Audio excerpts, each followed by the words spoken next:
Suatu hari, hiduplah seorang pemahat batu. Setiap hari dia pergi ke sebuah batu besar di sisi gunung besar, memotong lempengan-lempengan untuk batu nisan atau untuk rumah. Dia mengerti betul jenis batu yang dibutuhkan untuk keperluan yang berbeda-beda. Dia adalah seorang pekerja yang teliti. Karena itu, dia punya banyak sekali pelanggan. Dia sangat bahagia dan puas, dan tak meminta apapun lebih dari apa yang telah dia miliki. Tapi itu dulu. Kini di gunung itu tinggallah sesosok jin. Kadang-kadang ia muncul di hadapan orang-orang dan menolong mereka dengan banyak cara untuk menjadi kaya dan sejahtera. Namun si pemahat batu tak pernah melihat jin itu. Hanya pernah menjabat tangannya lewat udara saat semua orang membicarakannya. Hingga tibalah saat dimana si pemahat batu mulai berubah pikiran. Suatu hari, sang pemahat batu membawa sebuah batu nisan ke sebuah rumah orang kaya. Di sana, dia melihat banyak sekali barang-barang cantik yang sebelumnya tak pernah dia impikan.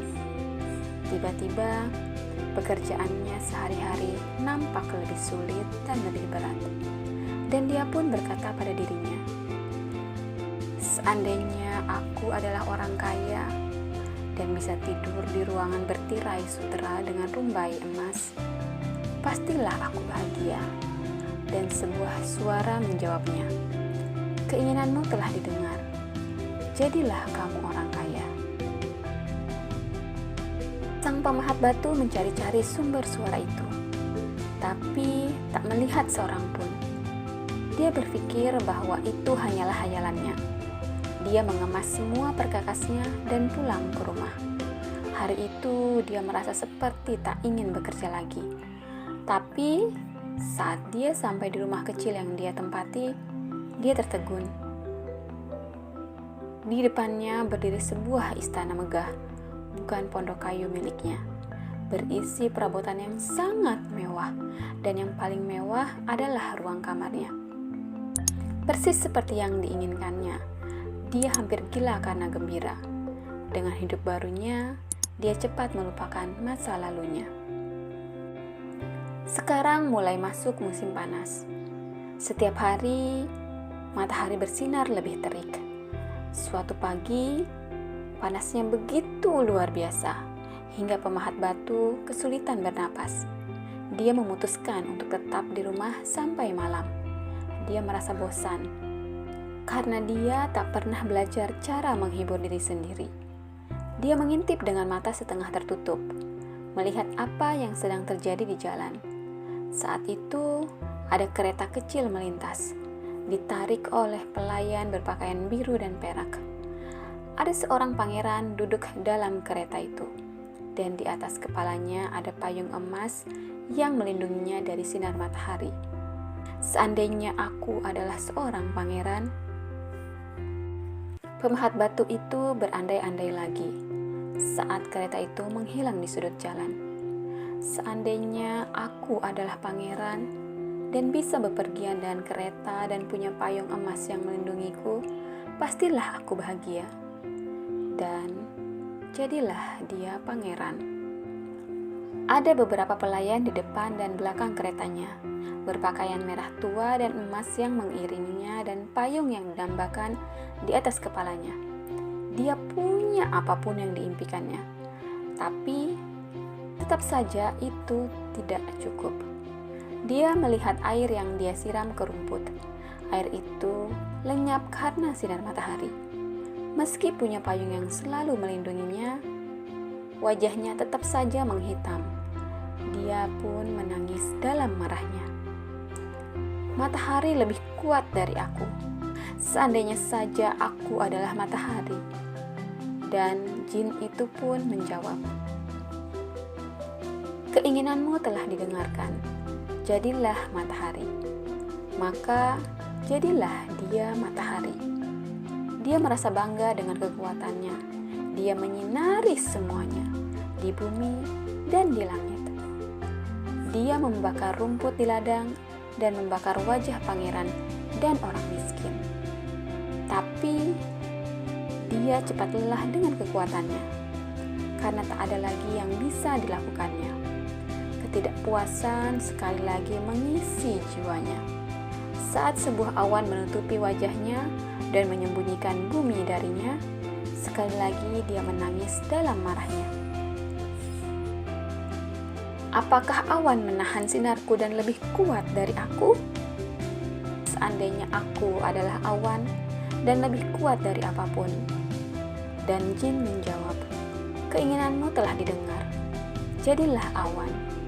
Jadilah dia awan. Dia tinggal di antara matahari dan bumi. Dia menangkap sinar matahari dan menahannya. Dan karena itu, bumi kembali hijau dan bunga-bunga bermekaran. Tapi itu tidak cukup baginya. Selama berhari-hari dia menurunkan hujan, sampai sungai-sungai meluap dan tanaman padi dibanjiri air. Kota-kota dan desa-desa hancur oleh kekuatan hujan.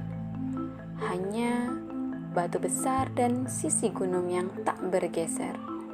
Awan takjub dengan apa yang dilihatnya. Dia menangis keheranan. Apakah batu lebih kuat dari aku? Seandainya aku adalah batu. Dan jin menjawab, keinginanmu telah didengar.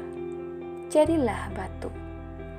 Dan jadilah dia batu. Dia dimuliakan dengan kekuatannya. Dia berdiri dengan bangga. Baik sinar matahari maupun hujan deras tak mampu memindahkannya. Ini lebih baik dari semuanya, katanya.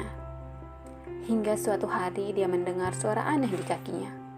Saat dia melihat ke bawah, dia melihat seorang pemahat batu sedang mengarahkan perkakasnya ke wajahnya. Saat dia melihatnya, perasaan gemetar mengalir di sekujur tubuhnya, dan sebongkah batu jatuh ke tanah. Dia menangis dalam murkanya.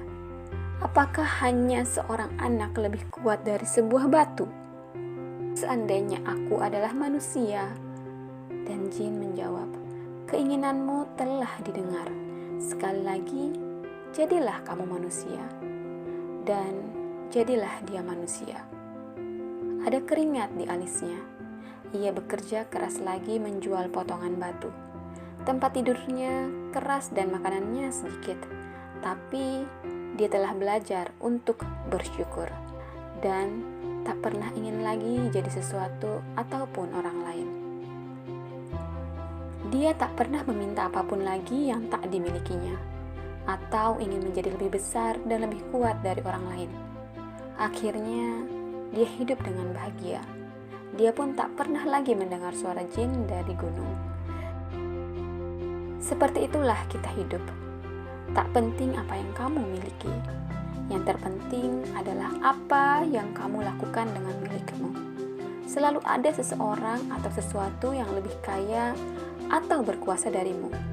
Tapi di waktu yang sama, selalu ada seseorang atau sesuatu yang lebih miskin atau lemah darimu.